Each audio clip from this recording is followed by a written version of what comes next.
Welcome to Digital Gospel.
పాపముకై నీ రక్తమును సిలువపైన అర్పించితివా.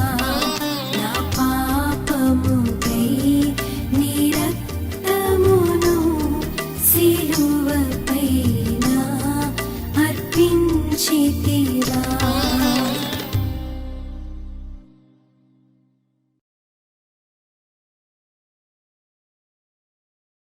దేవాతి దేవునుడు మన ప్రభు అయిన యేసయ్య నామములో క్రీస్తు పేరట మీ అందరికీ ప్రత్యేకమైనటువంటి వందనాలు తెలియపరుస్తున్నాను. ప్రియమైన దేవుని బిడ్డలారా, మరొక రాత్రి మనందరం ఇలా కలుసుకొని ప్రభు నామాన్ని స్తుతించడానికి, ఆయన నామాన్ని గణపరచడానికి, మరొక ఈ లెంటు ప్రార్థనలో మనందరం కలుసుకొని దేవుని నామాన్ని అద్భుతమైనటువంటి రీతిలో పాలు పొందడానికి దేవుడిచ్చినటువంటి మంచి సమయాన్ని బట్టి ప్రభుని ఎంతగానో స్తుతిస్తూ ఉన్నాను. ఆయన నామాన్ని మహింపరుస్తున్నాను.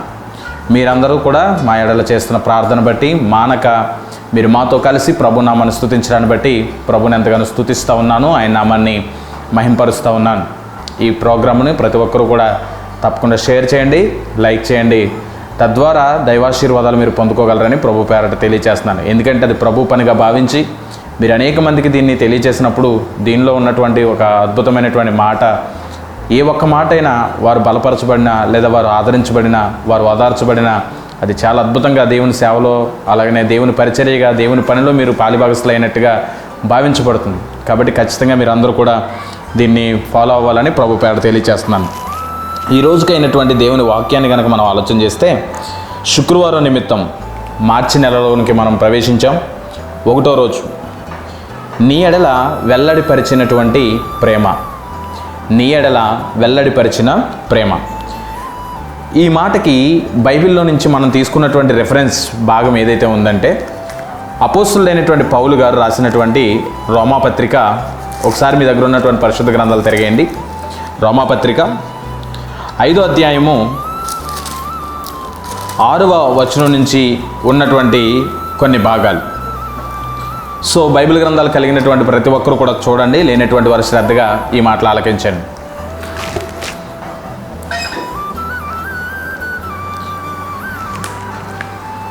ఏలయనగా మనమింకను బలహీనులమై ఉండగా క్రీస్తు యుక్తకాలమున భక్తిహీనుల కొరకు చనిపోయాను.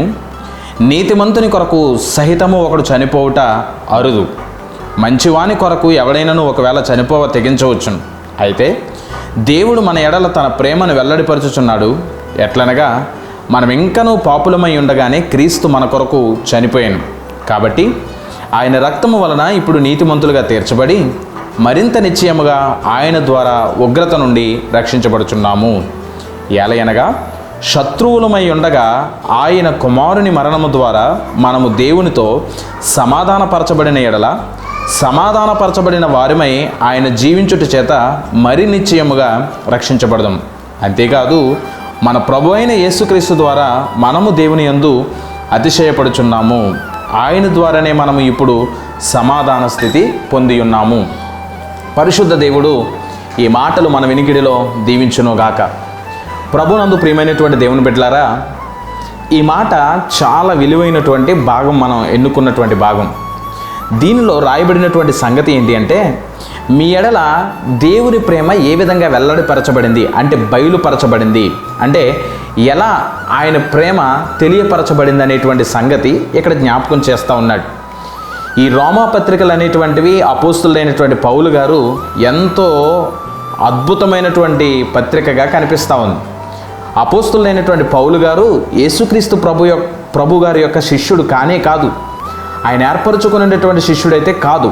కానీ యేసు ప్రభువు గారు ఏర్పాటు చేసుకున్నటువంటి ఆ 12 మంది శిష్యుల తదుపరి వారు చెప్పిన సువార్తను విని వారు చెప్పినటువంటి మాటను నమ్ముతూ తండ్రి అయినటువంటి యేసుక్రీస్తు ప్రభు వారి యొక్క దర్శనమును పొందుకొని తద్వారా యేసు ప్రభు వారి యొక్క దర్శనపు రీతిలో శిష్యరికాన్ని అలవాటు చేసుకున్నటువంటి ఒక గొప్ప వ్యక్తి, రోమీలను పిలువబడటానికి రోమీయుడైనటువంటి వాడు, హెబ్రీడ్గా పిలువబడడానికి హెబ్రీ అయినటువంటి వాడు, గ్రీకులుగా పిలువబడ్డానికి గ్రీకు వాడిని అనేటువంటి అద్భుతమైనటువంటి ఒక వ్యక్తి, మహాజ్ఞాన సంపన్నుడు, మహాధైర్యశాలి, అనేక మందిని క్రైస్తవులుగా పిలిపించబడినటువంటి అనేక మందిని ఓచకోత కోసినటువంటి ఒక యుద్ధ వీరుడు, ఆ దేశాన్ని కాపాడుతున్నటువంటి ఒక మతోన్మాదిగా పిలువబడుతున్నటువంటి ఒక గొప్ప వ్యక్తి ఈ అపోస్తులుడైనటువంటి పౌలు గారు.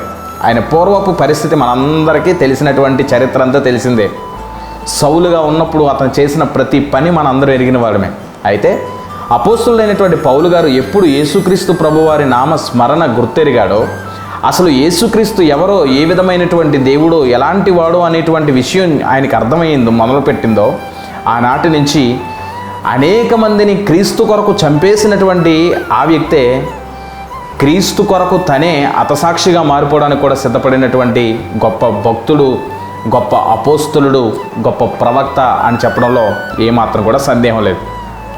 ఈ అపోస్తులుడైనటువంటి పౌలు గారు అద్భుతమైనటువంటి దేవుని సేవలో కొనసాగుతూ బ్రతుకుట క్రీస్తే, చావైతే నాకు లాభము అని పలికిన గొప్ప నినాదం కూడా మనందరం ఎరిగినటువంటి వారమే.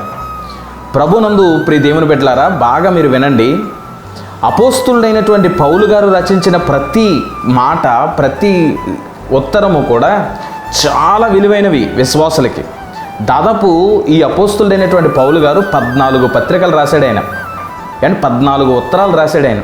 ఈ 14 ఉత్తరాలు కూడా క్రైస్తవులని ఆధ్యాత్మికంగా బలపరచడానికి, ఏమండి, క్రైస్తవులైనటువంటి వారిని గొప్పగా వారిని బలోపేతం చేయడానికి, వారి ఆత్మీయ జీవితం ఎంతగా కట్టబడాలి, ఎలా ఉండాలి, విశ్వాసిగా తన జీవిత విధానం ఎట్లా ఉండాలి, అసలు ఎలా నడుచుకుంటే అతను ఆశీర్వాదకరంగా ఉంటాడు, ఏ విధంగా అతని నడవడిక ఉండాలి, ఎలాంటి వస్త్రాధారణ ఉండాలి, ఎలాంటి ఎయిర్ కట్ ఉండాలి, ఎలాంటి మాట తీరు ఉండాలి, ఎలాంటి ప్రవర్తన కలిగి ఉండాలి, స్త్రీలు ఎలా ఉండాలి, పురుషులు ఎలా ఉండాలి, చిన్నబిడ్డలు ఎలా ఉండాలి, యవనస్తులు ఎలా ఉండాలి, అబ్బో చాలా విషయాలండి అపోస్తులుడైనటువంటి పౌలు గారి 14 పత్రికల్లో రాశారు.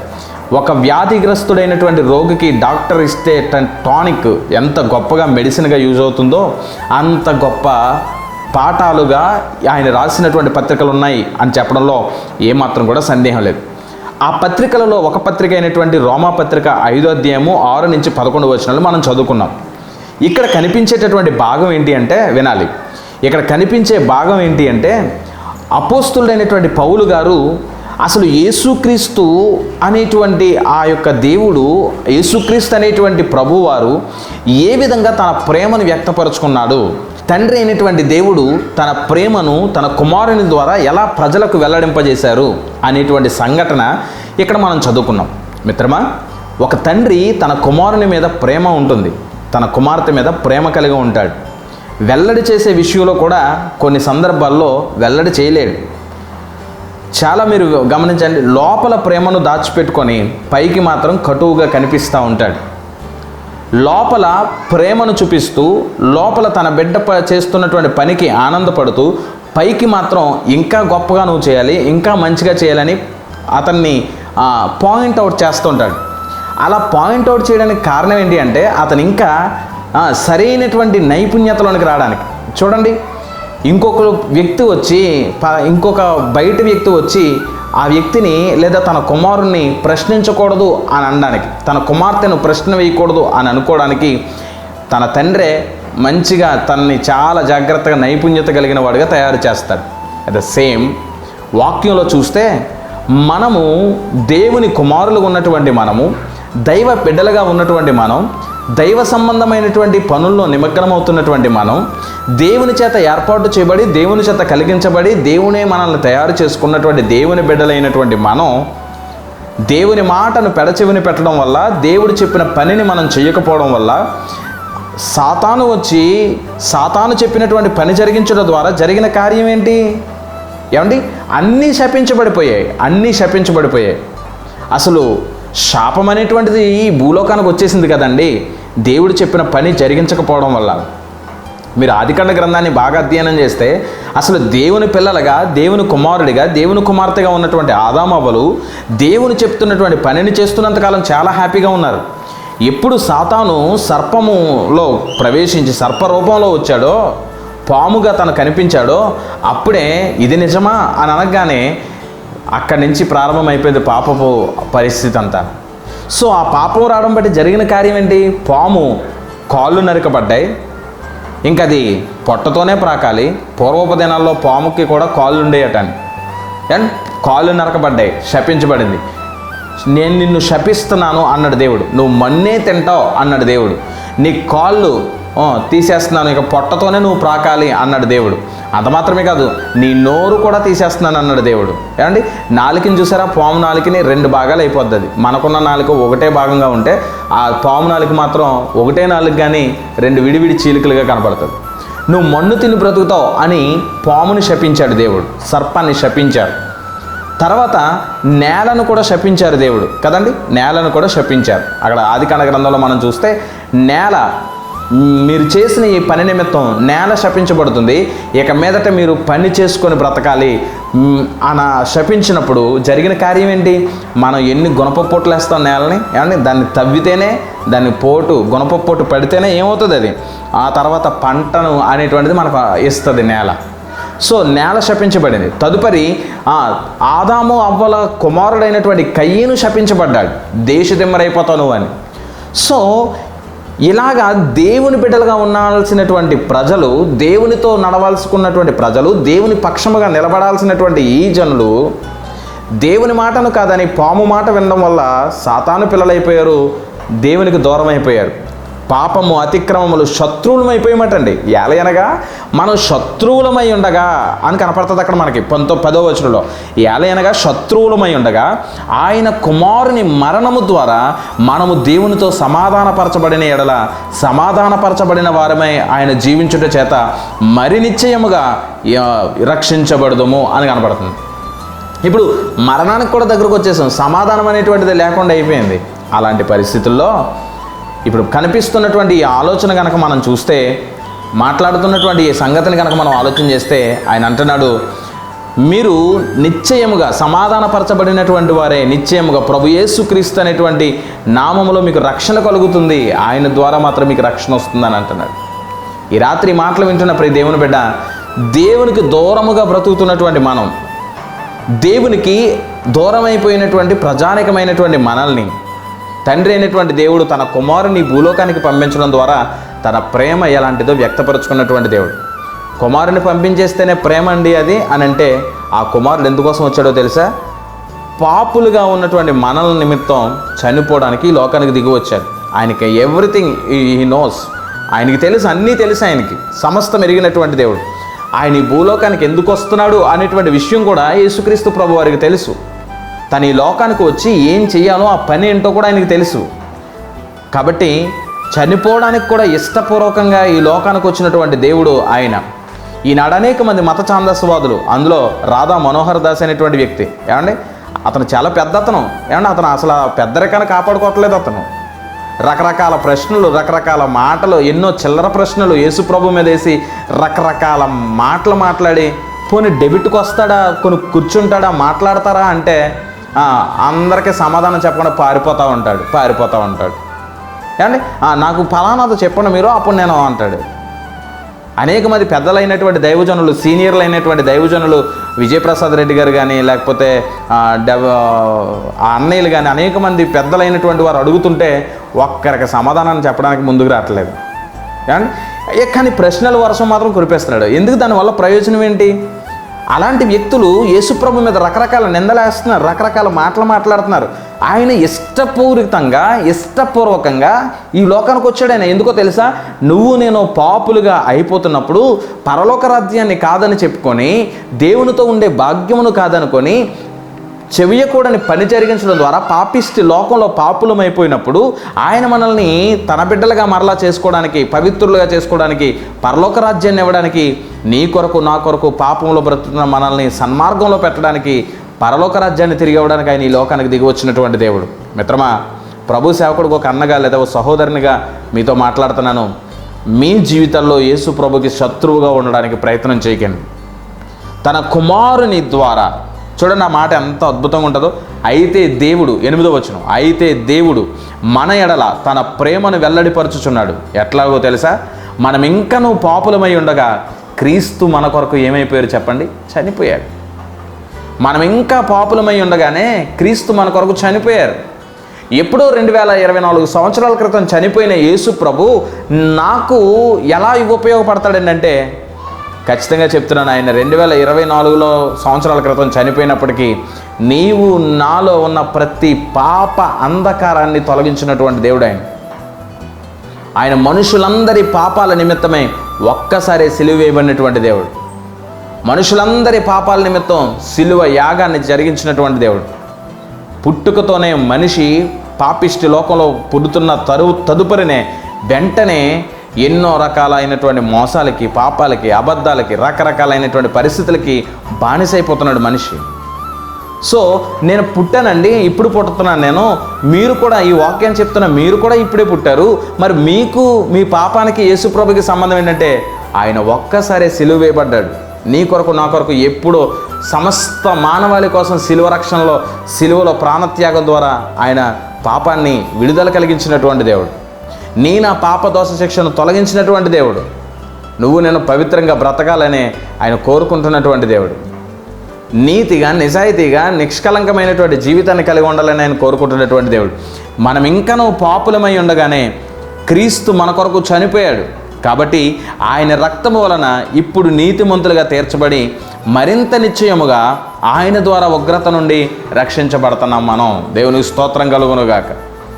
బలహీనులమై ఉన్నటువంటి మనల్ని యుక్తకాలమందు భక్తిహీనుల కొరకు ఆయన ఏమైపోయాడో చెప్పండి, చనిపోయాడని వాక్యం కనబడుతుంది. ఆయన ప్రేమ వెల్లడి చేసుకున్నాడు. మంచి వ్యక్తి కోసం మంచి చేయడానికి చాలామంది ఆ తాపత్రయపడతారు. నేను చెప్పేది బాగా వినండి. ఎవరైనా ఒక మంచి వ్యక్తి ఉన్నాడు అనుకోండి, మనల్ని ప్రేమించే వ్యక్తి ఉన్నారు అనుకోండి, అతని కోసం ఏం చేయడానికైనా వారి కోసం ఏం చేయడానికైనా మనిషి సిద్ధపడతాడు.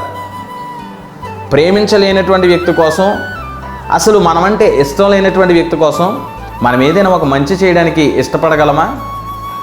ఇప్పుడు ఎగ్జాంపుల్గా మనల్ని ఎవరైనా మంచిగా చూసుకుంటే, మనల్ని ఎవరైనా మంచిగా ప్రేమిస్తే, మనల్ని ఎవరైనా సహాయపడితే వారి కష్టంలో కూడా మనం ఏం చేస్తాం చెప్పండి? అయ్యో పలానా సమయంలో పలానా స్థితిలో నేను ఉండగా నాకు సహాయపడ్డారు వీళ్ళు, కాబట్టి నేను ఏమైనా చెయ్యాలి, ఏదో ఒకటి చేయాలని మనకి కలిగిన దానిలో, మనకున్న దాంట్లో, మనకున్న బలంతో మనం ఖచ్చితంగా వారికి సహాయాన్ని అందిస్తాం కదా.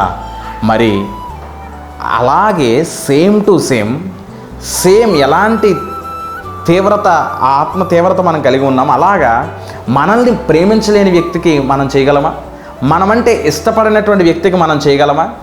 కానీ తండ్రి అయిన దేవుడు తన కుమారుని భూలోకానికి ఎందుకు పంపించారో తెలుసా? ఆయన ప్రేమ ఎంత గొప్పదో తెలుసా? మనం ఇంకా పాపులమై ఉండగానే, మనం ఇంకా భక్తిహీనులుగా ఉండగానే, మనం ఇంకా ఆయన రక్తానికి మనం ఇంకా ఆయన రక్తంలో కడగబడకుండా ఉన్నప్పటికీ, ఆయన చేత శుద్ధీకరణ అనేటువంటిది లేకుండా ఉన్నప్పటికీ మన కొరకు యుక్త కాలమందు ఆయన చనిపోయాడని కనపడతాం. ఇంకా చూస్తే తన కుమారుని భూలోకానికి పంపించిందే ఎందుకంటే మనందరి నిమిత్తం కలువరి సిలువలో ప్రాణత్యాగం చేసింది ఎందుకనంటే నిన్ను నన్ను తన బిడ్డగా చేసుకునేటటువంటి నిమిత్తమే. శత్రువులు అయిపోయామంటాను. ఇంకా ఖచ్చితంగా శత్రువు అయిపోయాడు. శత్రువు అని ఎవరినంటారు చెప్పండి? అసలు శత్రువేతను నాకు అని ఎవరినంటారు? శత్రువు అని ఎవరినంటారు చెప్పండి? ఇంకా అసలు అతను మనల్ని ఇంకా ఎక్కడికి వెళ్ళినా మనల్ని బ్యాట్ చేసేస్తున్నా, ఎక్కడికి వెళ్ళినా మనల్ని రకరకాల మాటలు మాట్లాడుతున్నా, ఏం చేసినా మనల్ని ఏదో రకంగా హింస పెట్టాలని చూస్తున్నా, అలాంటి వ్యక్తిని ఏమంటారంటే ఈ నాకు శత్రువు అండే అంటారు. మాట పడనటువంటి స్వభావంలో ఉన్నటువంటి వ్యక్తుల్ని శత్రువులు అంటారు. వాక్యం తెలియచేస్తుంది మనం ఇంకా శత్రువులుగా ఉండగానే యేసుక్రీస్తు ప్రభు మన కోసం చనిపోయారటి వాక్యం తెలియచేస్తుంది. 11వ వచనం దగ్గర రండి. మన ప్రభు అయిన యేసుక్రీస్తు ద్వారా మనము దేవుని యందు అతిశయపడుచున్నాం, ఆయన ద్వారానే మనము ఇప్పుడు సమాధాన స్థితి పొంది ఉన్నాం. మన ప్రభు అయిన యేసుక్రీస్తు ద్వారా మనం అతిశయంగా ఉన్నాం. ఎందుకంటే మనం పాపంలో లేమిక. ఆయన చనిపోవడాన్ని బట్టి మనం పవిత్రపరచబడ్డాం. ఆయన చనిపోవడాన్ని బట్టి ఎవరైతే క్రైస్తవులుగా మారారో అందరి బిడ్డలు పవిత్రంగా, నీతిమంతులుగా, విమోచన క్రయధనమును చెల్లించినటువంటి ఆ చెల్లింపును తీసుకొని యేసుక్రీస్తు వెల్లడి చేసిన ప్రేమ తెలుస్తుంది కాబట్టి ఆ ప్రేమలో ఉన్నారు. అది మన అతిశయం. మరి మిగిలినటువంటి వారి గురించి ఆయన ద్వారానే మనం ఇప్పుడు సమాధాన స్థితి కలిగి ఉన్నాం. మరి మిగిలినటువంటి వారి గురించి ఆలోచన చేయొద్దా? నీ ఇంట్లో నీ భర్త, నీ పిల్లలు, నీ కుటుంబం, నీ పరివారం గురించి నువ్వు ఆలోచన చేయవా? నీ కుటుంబంలో ఇంకా ఎవరు మారు మనసు పొందలేదో వారి గురించి నువ్వు ఆలోచన చేయవా? నిత్య రాజ్యానికి వారసులను వారు చేయాలనేటువంటి ఆలోచన నీకు నాకు కలిగి ఉండాలి కదా మిత్రమా. ఆయన నీ ఎడల వెల్లడి చేసిన ప్రేమ ఎంత గొప్పదో ఆలోచన చేయి. సమస్తాన్ని నీ కొరకు త్యాగం చేసినటువంటి దేవుడు ఆయన. తన యవన కాలపు రక్తాన్ని, పరిశుద్ధమైనటువంటి రక్తాన్ని నీ కొరకు నా కొరకు కలువరి శిలువలో ప్రాణత్యాగం చేసినటువంటి దేవుడు. ఈ ఉదయకాలంలో, ఈ సాయంకాల సమయంలో ఈ మాటలు వింటున్నటువంటి నా ప్రియ దేవుని బిడ్డలారా, యేసుక్రీస్తు ప్రభువుని లోకరక్షకునిగా, నిజమైనటువంటి దేవునిగా మీరు కలిగి ఉండండి. ఆ దేవుణ్ణి నామంలో మీరు గుర్తెరగండి.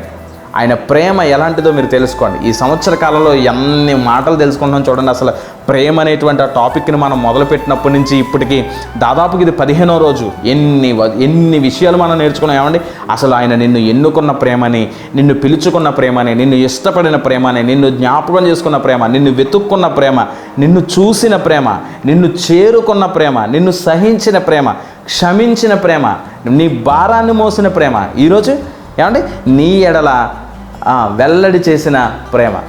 ఆయన వెల్లడి చేశాడు, ఖచ్చితంగా తెలియజేశాడు. ఆయన నేను నిన్ను ఎంత ప్రేమిస్తున్నానో అనే విషయాన్ని ఆయన తెలియజేశాడు.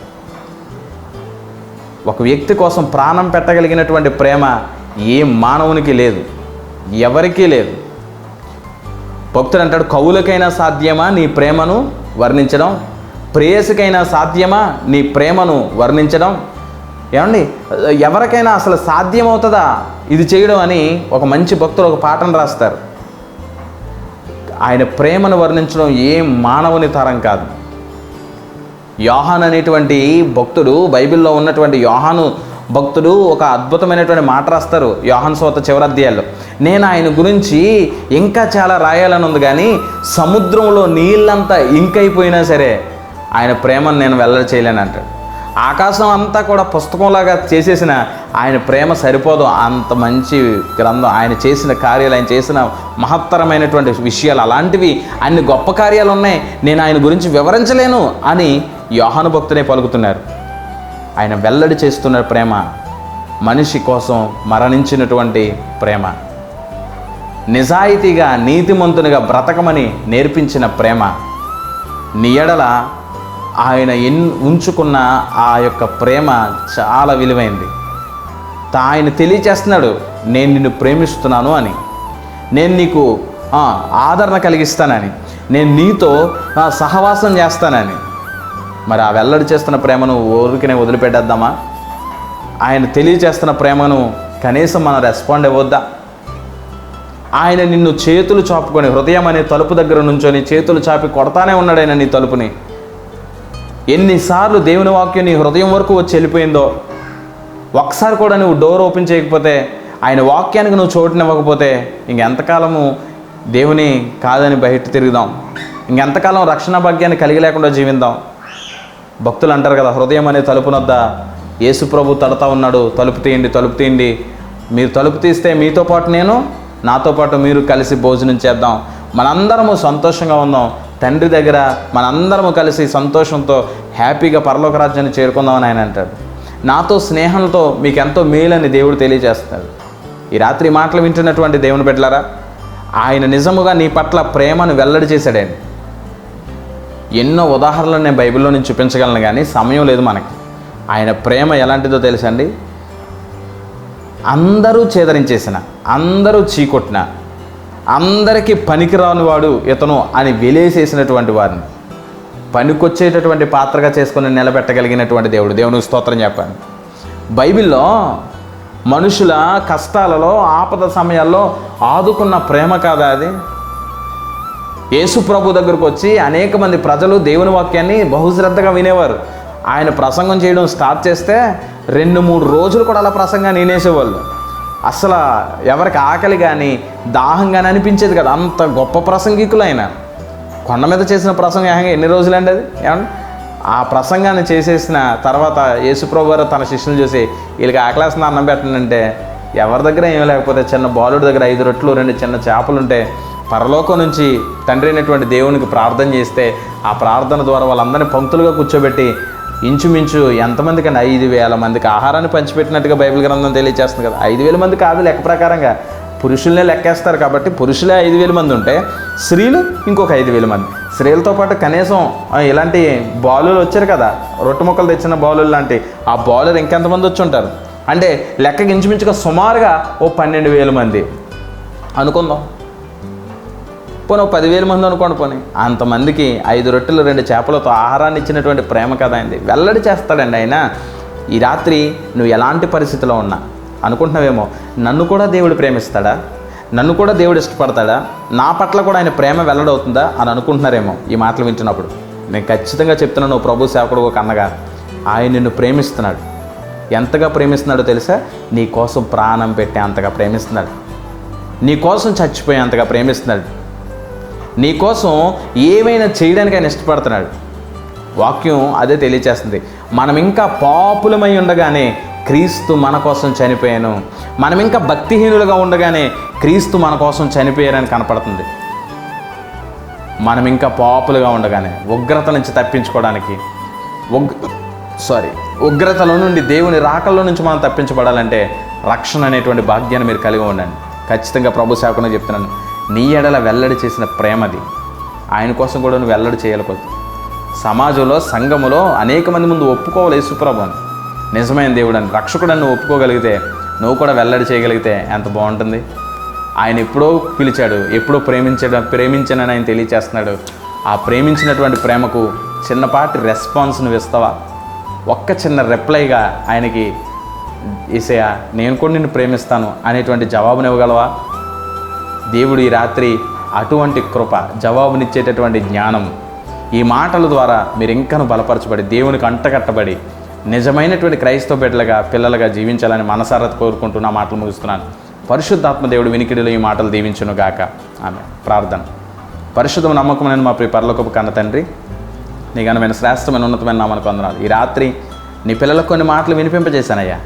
నువ్వు లోకరక్షకుడు అని, పాపులమైనటువంటి మేము ఇంకను పాపులుగా ఉండగానే నువ్వు మా కొరకు చనిపోయావని, లోకంలో పాపులుగా ఉండడానికి నువ్వు మమ్మల్ని పుట్టించలేదని, నువ్వు నిజమైనటువంటి బిడ్డగా మేము బ్రతకడానికి నాయన నువ్వు ఈ లోకంలో జన్మింపజేసావని, నువ్వు మా అందరి కోసం పాపులైనటువంటి మా కోసం చనిపోయావని ఎన్నో విషయాలు మేము తెలుసుకున్నాం.